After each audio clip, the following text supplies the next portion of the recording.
তিনটি ছিল গোষ্ঠ। আর গোষ্ঠ বলতে আমরা যেটা বুঝি সেটা হচ্ছে আমাদের এখানে শ্রীকৃষ্ণেরা মানে চার ঠাকুরবাড়ির শ্রীকৃষ্ণ তারা ঘুরতে বেরান এবং বিভিন্ন জায়গায় বিশ্রাম নেন, সেখানে পুজো হয়। যেমন আমাদের তিন রাজবাড়ি, সাউবাড়ি, বল্লভবাড়ি এবং গাইনবাড়ি, এটা ছিল সাউবাড়ির গোষ্ঠ বা সাউবাড়িতে পুজো হচ্ছে। এখানে দেখতেই পাচ্ছ কীর্তন হচ্ছে শ্রীকৃষ্ণের, আর সাথে রয়েছে কিছু মানুষজন যেরকম পুজোতে হয়ে থাকে। আর এই দিনটার বিশেষত্ব যেটা হচ্ছে শ্রীকৃষ্ণের চরণ স্পর্শ করে আমরা তার আশীর্বাদ নিতে পারি। তো এখানে আরতি শেষ হয়ে যাওয়ার পর প্রসাদ নিয়ে আমরা কিন্তু চলে যাই বাড়ি। আর বিভিন্ন ছোট ছোট ভিডিওগুলো নেওয়া হয়ে ওঠেনি, কারণ সেই দিন বাড়ি যাওয়ার তাড়া ছিল, তার কারণ আমরা সেদিন মেলায় যাব।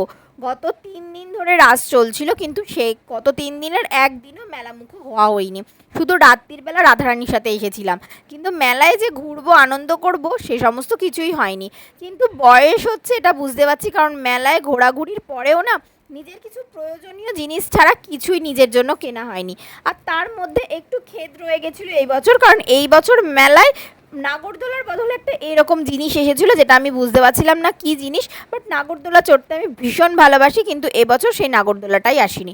গুবলুর কিন্তু কোনো খেদ ছিল না, গুবলুর বেশ নিজের পছন্দ মতন খেলনা কিনেছে, গাড়ি চড়েছে।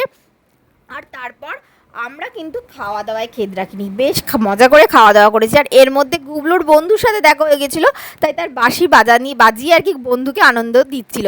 যাই হোক, বন্ধুরা খেলাটেলা করলাম, তারপর মেলার মধ্যে সুন্দর সুন্দর কিউট কিউট জিনিসগুলো আমি দেখতে পাই।